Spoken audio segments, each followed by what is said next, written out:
Hi, this is Bob King, and I would like to welcome you to another episode of From the Chair, a podcast that's aimed at sharing new thoughts and great ideas with financial advisors.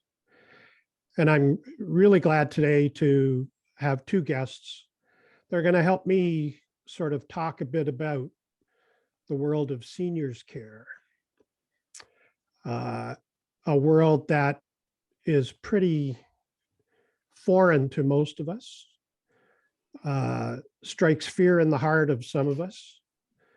But these two individuals have spent a fair bit of time in that world and can help us sort of navigate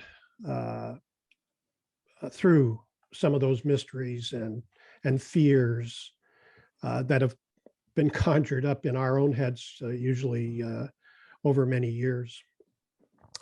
So my guests today are Deborah Bakti. Deborah has written a book, a second book actually, but this book that we're really going to talk a bit about today is called Now What? It's a very easy read, not in terms of the content necessarily, because it's emotional at times and startling at times, but it's an easy book to read because it's not an 800-page tome of technical information. It's a journey, and Deb has done a great job of talking about that journey. And also with me today is Shirlea Crook.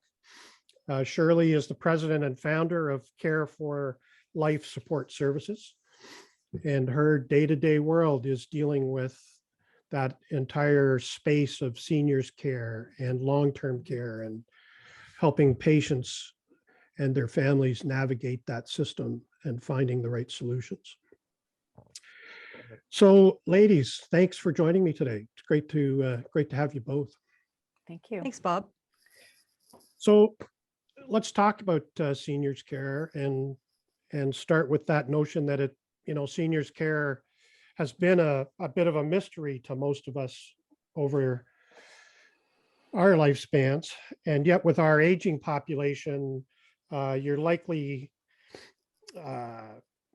in the financial services world, at least, to be having clients and their family members or your own family members facing circumstances that will lead them into that seniors care world. Mm-hmm. So, Shirley, can you just sort of go over that seniors care system and the different terminology that's out there, et cetera, and give us that overview to sort of kick things off, if you wouldn't mind. Sure, I'd be happy to. And you're right, the terminology does change a little bit at times. So there's really, four pillars of senior care that are available to Canadians. There's home care for individuals. There's the public and private system. So the public system is operated through the local health integration network that used to be called the Community Care Access Center. So there's a little bit of a change there. And there is what's called the home and community-based support services. So for example, if someone was needing access to service, quite often it's a family doctor, it's a hospital admission that is recommending nursing care in the home, a physiotherapist to come out and provide an assessment, or an occupational therapist. So that is mandated by the Ministry of Health and Long-Term Care. And then there's private operators that provide services to individuals in home and sometimes in long-term care and retirement. And then there's community-based care. So the community-based care could be, your respite care programs that are available for seniors or older adults. That could be, for example, the Alzheimer's Day program. I know in Oakville here, we just had a phenomenal program just open up, an adult day program for individuals that are needing access to services and therapeutic recreational activities for individuals.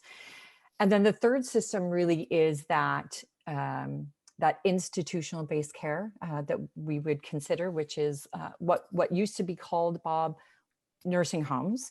We changed that lingo a little bit to long-term care facilities. So that is your institutional-based care. And those beds are held and mandated by the Ministry of Health and Long-Term Care in Canada. In Ontario, we have about a 2 to 5 year average wait list for someone to transition into long-term care. I was actually just looking at some of the statistics yesterday. And just for example, one of the long-term care facilities I was looking at had 358 people waiting for a bed, with an average of 2 beds transitioning every year. So that's, we do have an insurmountable amount of individuals over 55 in the country, for, in the world, in fact, for the first time in world history. So there isn't a lot of transition into long-term care. So therefore the wait. And then the last piece really is that acute care, when there's been unfortunately a hospital admission, and there are acute services needed in the hospital, with the plan to identify when someone needs to transition home, possibly to a retirement home, or that institutional-based care service. Wow. Thanks, Shirley. You're welcome. So Deb, you've had more experience with that system than most of us, obviously, by virtue of working in it for some time, but also working through the system with both of your parents, but also with your husband, Ty, who became quite ill at a far too early age, but needed to get into that system as well. Talk about that journey, if you wouldn't mind, like you do in the book, but if you wouldn't mind just giving us a sense of that journey that you've been through a few times, Sure. please. Yeah. Well, it all started when I was working in the seniors care industry as an executive, and about 1.5 years, 2 years into that was when my husband Ty started having some weird symptoms.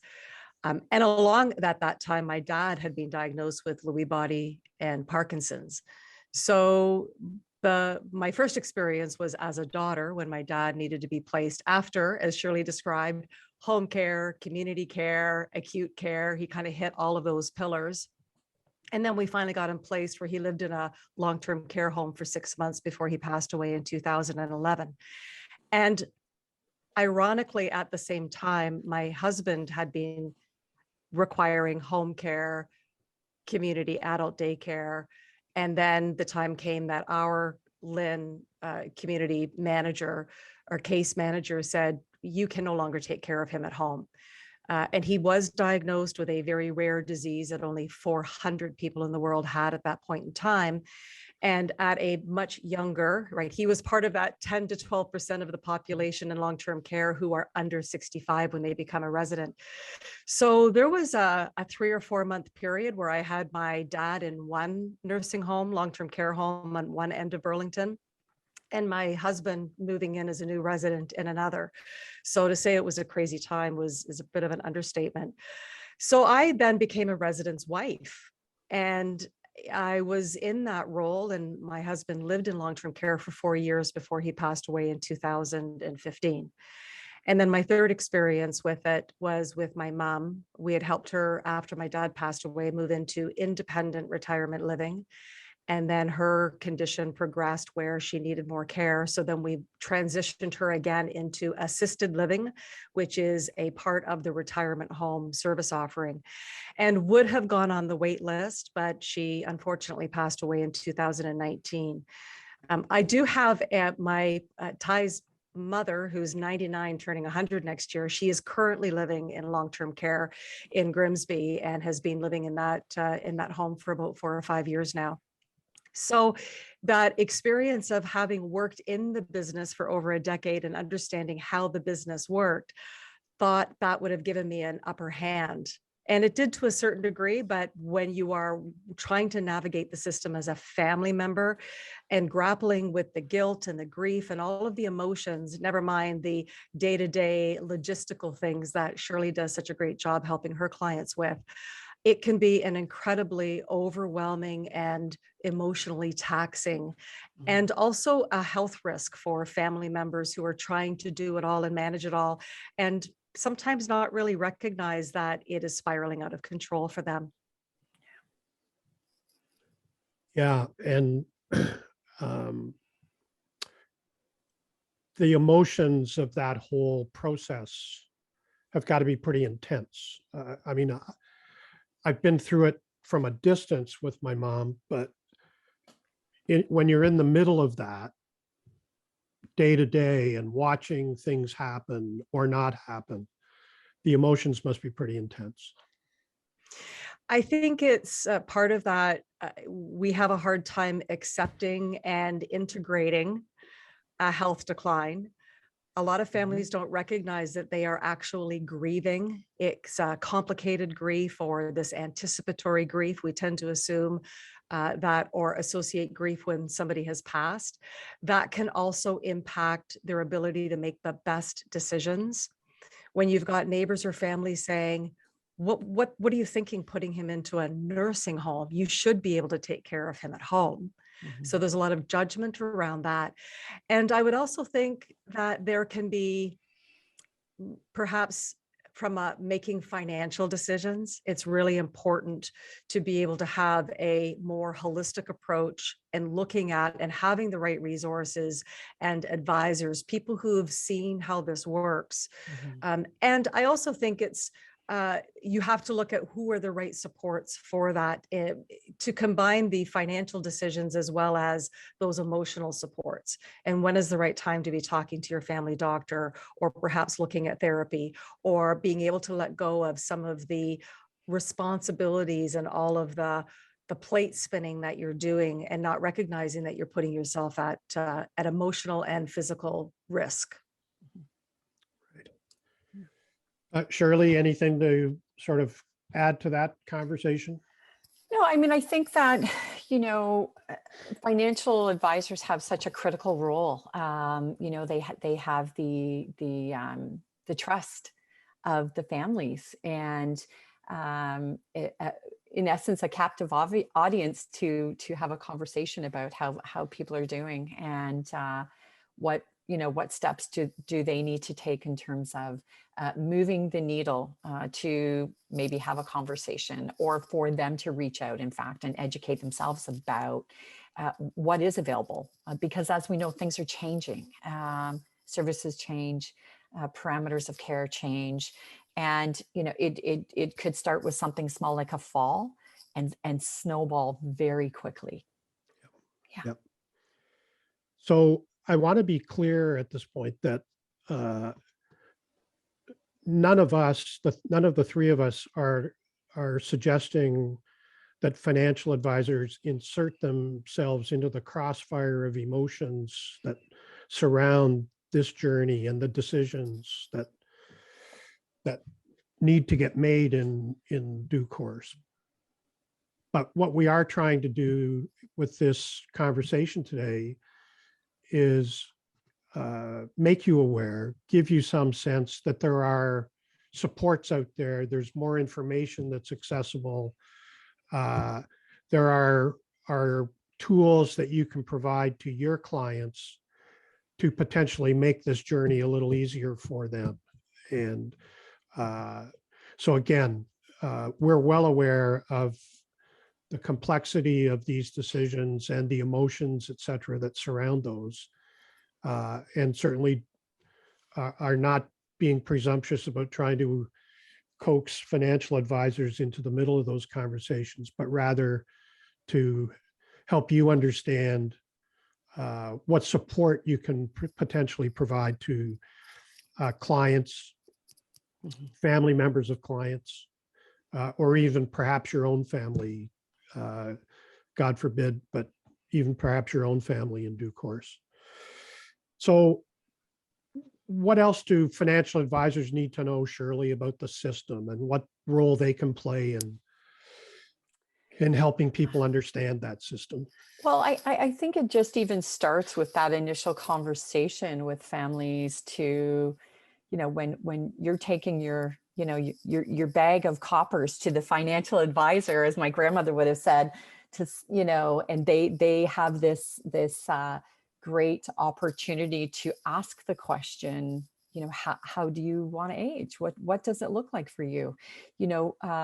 People have I would say a kind of minimal understanding, as best as people, we're trying to educate ourselves about the capacity of the system. But, retirement home, if you need to transition for that extra level of support can cost you $6,000 to $10,000 a month. So, helping someone implement a really good strategy for if that happens, what could that look like? And at what point would they understand when it's time to implement those supports or make those phone calls on behalf or of the individual, or to say, here's a package of information and here's some resources. I just, I say to people, don't, stay in your lane and don't try and do it all. I'm not a nurse. I rely on my nurse colleagues when there's a medical complex situation. And I would say to financial advisors to reach out to folks in their community for that level of support and education. So Deb, as somebody that has worked in the system, in the industry, but also as someone who's experienced it firsthand, what would you say what role do you see financial advisors playing in this whole journey? I think to build on what Shirley was saying, if your clients and you know that they've got aging parents, to be able to check in and just ask, what's the status of your parents from a health perspective compared to this time last year? Have there been any changes that you've noticed? Sometimes it's just bringing the awareness and the attention to what their thoughts are around how their parents are aging. What are their thoughts around it? If something were to happen tomorrow that they had to make a decision, what do they think that course of action would be? Mm-hmm. And I think it's more of planting seeds and providing resources. If this is something that you want to do a bit more research on, here's Shirley's website, for example, or here's the Now What book. If you're thinking that there may be some with your family dynamics, maybe that emotional journey that you'll be embarking upon. And also to be able to, without, as Shirley said, staying in their lane, but almost nudging some of the thinking that as well, when you look forward to the next 2 to 5 years. I mean, after my dad passed away, my mom stayed in their familial home for 2 or 3 years. We started noticing her eating less, going out less. Driving was becoming an issue. So we were able to have probably a 1 to 2 year time frame where we started planting seeds about selling the house, how much better it would be. Let's go look at some retirement homes, start making those decisions and getting a comfort level. And just having those conversations. Sometimes people are not even asked those questions. And as well, from a financial planner standpoint, tying it to the financial resources, yes. Because you may have clients where $6,000 to $10,000 a month is a great way to invest your mother or father's funds. For others, that may not be an option. And then you need to be looking at more of the public funding models. Yeah. Financial advisors have kind of a unique opportunity, perhaps, to be aware of some of those changes as they meet with clients doing annual reviews or visits on specific issues, et cetera. They might often see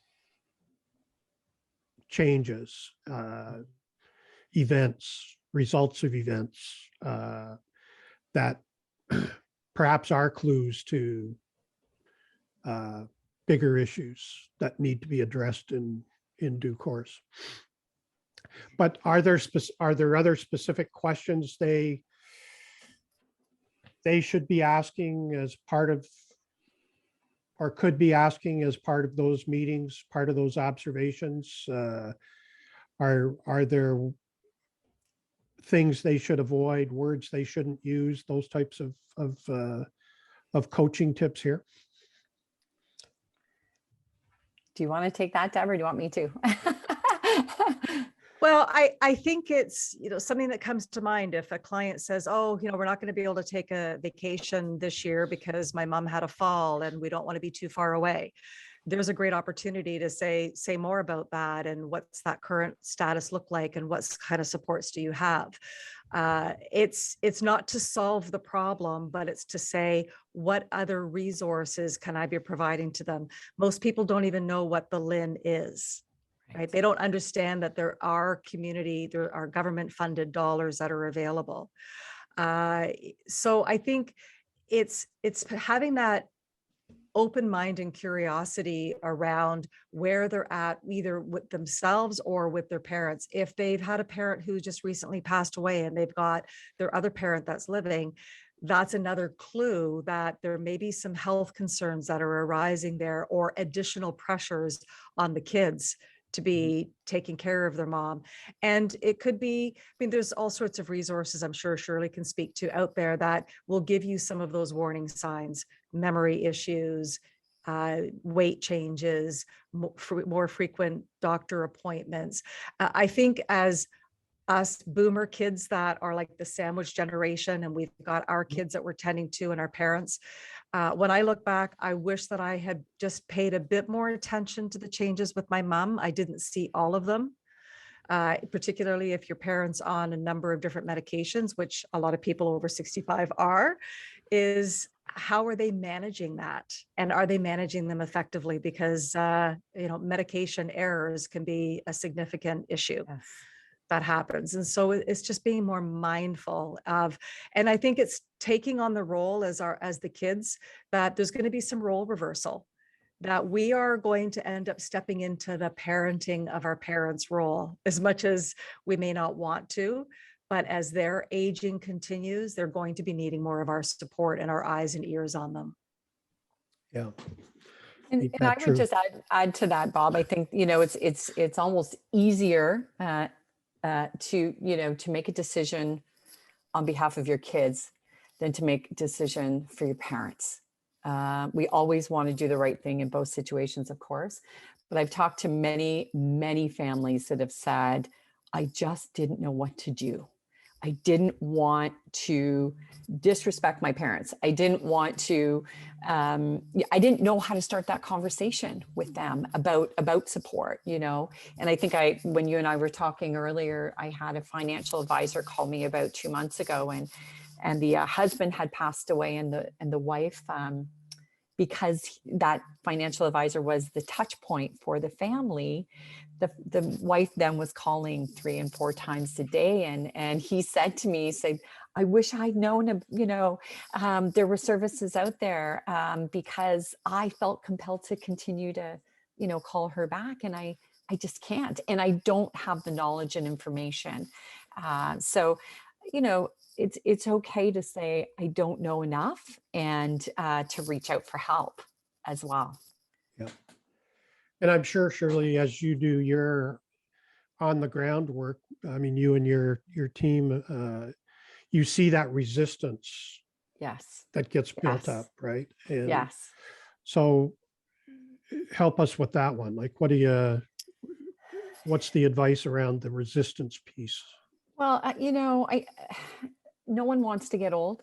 I've never heard anybody say, I want to spend my years in long-term care, or so it's, there's a lot of fear. There's a lot of myths out there, there's a lot of misinformation, and, it is hard to start the conversation, but I think that, for financial advisors, for any of us to really, acknowledge that things are changing, and how can I best support, the individual in making some decisions, and asking, how do you see yourself aging? You know, I have a family we started working with just a few weeks ago, and I spoke with the family a year ago, and it took them a year of just planting seeds and, you know, breadcrumbs to say, okay, we need some help beyond what we have in place now, because the adult kids were exhausted running back and forth, and they just couldn't do it anymore. So, you know, I say don't leave it until that it gets to that point, but you know, to start introducing that conversation about, how do you see yourself aging? Is your plan to stay here? Would you consider transitioning to a retirement home? If you couldn't care for yourself anymore, would you consider going to long-term care? Yeah. Well, Yeah, I as we think- know, 97% of people have said they want to age at home. Yes. And my husband Ty would have wanted to age at home. I think part of the ugly reality that we also have to look at is that sometimes with aging, when people don't age well, you will need to live with the suboptimal reality, right? As we've said before, nobody wants to move in a long-term care home. And Ty was obviously very resistant to it. And yet, as his care needs continued and he started making friends and becoming a very vibrant and verbose part of that community, his it was not as good as never getting sick. But I think sometimes the bar of acceptance changes. And I know that that's hard for us to comprehend. And I saw it with my mom, my dad, and my husband. That's not how I wanted to see, nor they wanted to see how they aged. But we worked with the system and what was available and the supports that we could tap into to make it the best possible outcome in a suboptimal situation. And that's what sometimes life hands us, right? Yeah. I have to say at this point that one of the parts of the book that intrigued me a bit was the notion that Ty was in that facility, and you had to know Ty a little bit to understand the personality here, but they allowed Ty to be Ty. And Sometimes gritting their teeth, but yes. But that was cool to me, right? Because to suppress that, I mean, would have been done untold damage. I mean, the fact that Ty was able to be Ty for as long as he was able to be Ty was, in my view, awesome in the circumstances, right? But that was part of you trying to figure out how you could make the system work better, more effectively for him. So that was a key. And I would say that you could talk to a lot of families who are very grateful for having their loved one placed into long-term care. There's 40,000 people on the wait list in Ontario. Unfortunately, the media does tend to focus on the negative stories, and we know that there was a lot of them. There's also so many amazing stories and families that are really becoming part of that community and support, and the support and respect they have for the care providers. So it's a bit of this double-edged sword, right? Yeah. With requiring seniors care, even retirement home. My mom was in a lovely $8,000 a month retirement home, and there were some suboptimal things with that as well. I think the key thing here is, how do we support people in accepting that the life cycle, right? Things are changing, and we have to look at what the best solution is and make the best choices emotionally, physically, financially in the situation that we're dealing with. Because it would be great if we all aged perfectly well to, past 100, but that unfortunately doesn't happen. No. But nor do people have to wait until there's a crisis Right. to enter different levels of the system. Right, Shirley? I mean, they can Yes. take steps here. Yes, absolutely. And I think, understanding what the sustainable goal is, and creating benchmarks for themselves. At what point do we need to, have call the in and see if we can get a nurse in? At what point do we need to have grocery delivery implemented? And that's so critical. I find families bump along. Families are incredibly resilient. People are resilient, and they do the best that they can with what they have to work with. I truly believe everybody works to their own capacity. It may not be 100%, but that's when I say to people, reach out for help. Call your family GP. You can call the Lynn. You can call myself. You can call Deb, and ask questions. And either of you can sort of tackle this one, I think, but this is, and maybe it's responding to a comment, but this isn't a cookie cutter kind of scenario here. There is no one size fits all solution. There's some work to be done in terms of assessing what is really required and what the options are. And Shirley, I'm that's the boots on the ground part of it that you and your team do. Yeah. We, our process certainly is as a private company. Families will call us and say, I just want a single point access. I don't want to work with 4 or 5 or 6 different people. And can you come in and assess? We think we need support. We're not sure. And that's where we will go in and provide, top to bottom assessment and recommendations, environmental barriers. Has an occupational therapist been in? We do a full medical profile, and then make recommendations to the family from there. And they can either choose to say, I'd like to proceed further, or thank you very much. I think I now know what I need to do. And I think that sometimes just provides a clarity. It's a roadmap. Really, we provide families a roadmap for here's what's happening now. Let's look at what are your short-term and your long-term care goals. And as you know, we're working with the parents, but their goal may be very different than what the adult child's, goal is. Adult child lives in North Bay, but they're here and they're running back and forth every weekend. Yeah. And mom and dad are saying, I'm not moving out of my house. But they're getting the 3 a.m. phone calls from the hospital, or, I'm not really sure, I think your dad took my medication. So that's where a really good, I think, roadmap and plan can help. And I assume part of that is assessing financial supports that might be available. Yes. I don't know if you would ever talk to financial advisors, but but certainly there would be some insight from that angle in terms of funds that are available and all that sort of stuff, right? Absolutely. And sometimes people just aren't ready. They just aren't ready for support. It's and that's okay.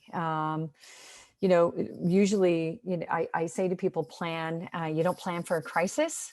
It lands on your doorstep. But with financial advisors, I think having the questions to ask, knowing what questions to ask, and having the capacity to understand when they need to say, I think we need a little bit of help for this client or this individual, is critical. Yeah, I agree. And Deb, as we sort of start to wind this down a bit, I thought you positioned the book beautifully and right in the introduction and I'm just going to read this so I don't screw it up. But you say, think of this as a playbook of sorts.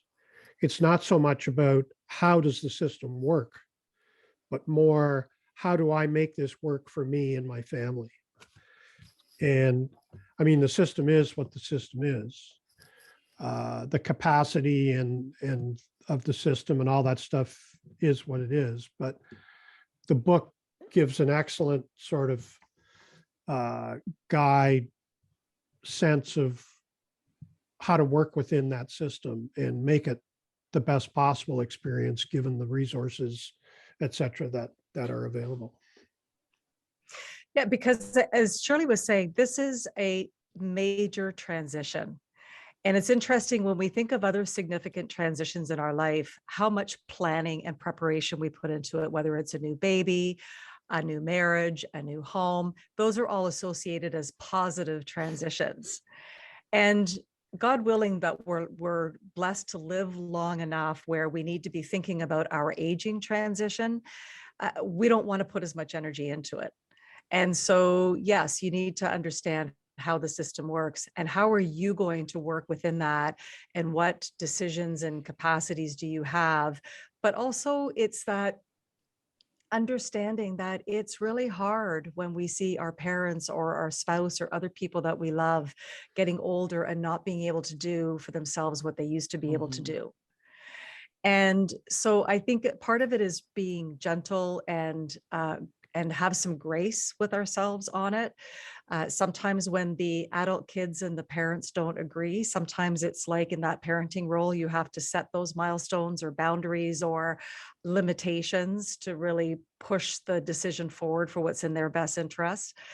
And it's interesting in that regard, where they see when people move into long-term care, it's actually the resident who adjusts the fastest to that change. And we would tend to think that they would take the longest amount of time because it's that their life that is being so affected. The staff make the adjustment next, but it's the family that takes the longest time to adjust because we project how we think it would feel for us to be in that loved one's shoes and in that bed, in that home. And so we're trying to manage all of the activity as well as the guilt and the fear around them. So that's why I think I really wanted to shine a light on the experience for the families and what they can be doing to help support themselves, which will then help to support their loved one. Yep. And Deb, I know you're doing work with a lot of people in the form of family council type sessions in different homes as well. And you recommend being part of those if you have a loved one in one of the facilities, right? Yeah, I enjoy popping in and sharing a bit about the book. We've created a book club kit because homes are wanting to start with onboarding their new families and getting them oriented with that material. And I do a lot of training with care team members in seniors care around the now what philosophy and what role they play in being able to really develop stronger, healthier relationships, particularly in a time where there's some challenging narrative out there when it comes to seniors care. Challenging narrative, huh? Mm-hmm. I guess we've all heard some of that, but I promised you we wouldn't go down that rabbit hole today. But having said that, there are many, many wonderful facilities out there with wonderful caring staff. And I guess the bottom line on that topic is there just aren't ever enough of them. Waiting lists are quite long. I don't know what they are currently. I think I heard you reference that earlier. Shirley, did you? 40,000. Yeah, there are 40,000 in Canada on the wait list right now. Yeah. Yeah. Another reason not to wait till it's a critical moment, right? To have some of those conversations, to perhaps take some interim steps, and to plan this part of life's journey. As was said a bit earlier, we plan lots of stuff in our lives. Yes. We spend more time planning vacations than we do this part of the journey. And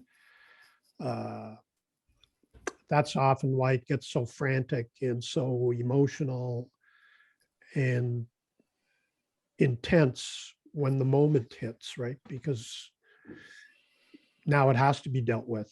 And sometimes the options are not as appealing or plentiful at that particular moment than they would have been at earlier moments to get that underway. But again, our mission today was to make you as financial advisors aware that there is more help out there. There are ways for you to bring to the attention of your clients that these additional helps are out there.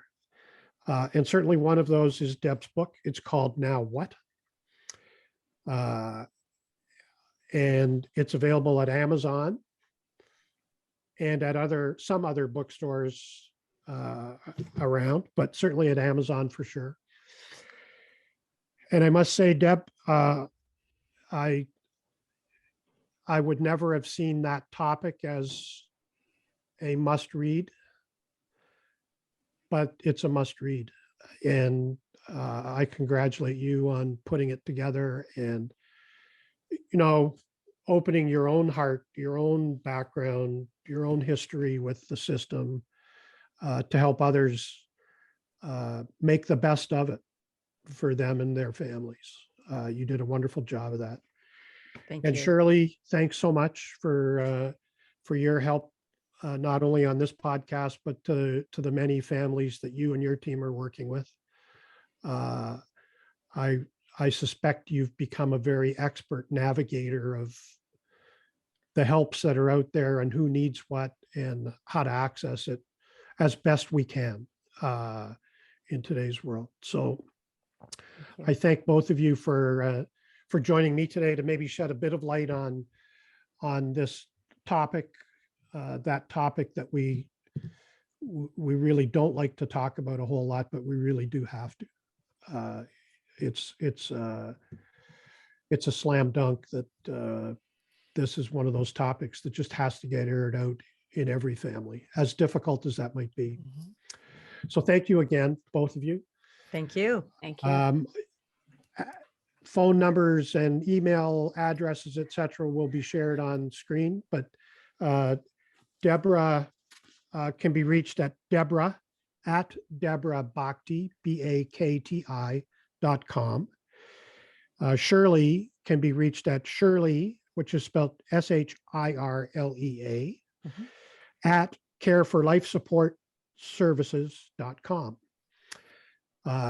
And both are ready, willing, and able to offer advice or guidance depending on circumstance and situations as they come up. So I encourage you, as you might need to reach out for those additional supports. And as always, to the audience, if you have ideas that you want us to pursue as part of this podcast, please send those along to bob@thepersonalcoach.ca. If there is general information that you would like to get about the personal coach, please feel free to send those inquiries along to info@thepersonalcoach.ca. Thank you again, Deb and Shirley, for joining me today. It was wonderful to see you both and to talk with you about this topic. And I'll look forward to another chat somewhere down the road where we might update. Thanks. Sounds And good. thanks to all. Have a great Christmas, everyone. Thanks, Bye for Bob. now. You as Thank well. you.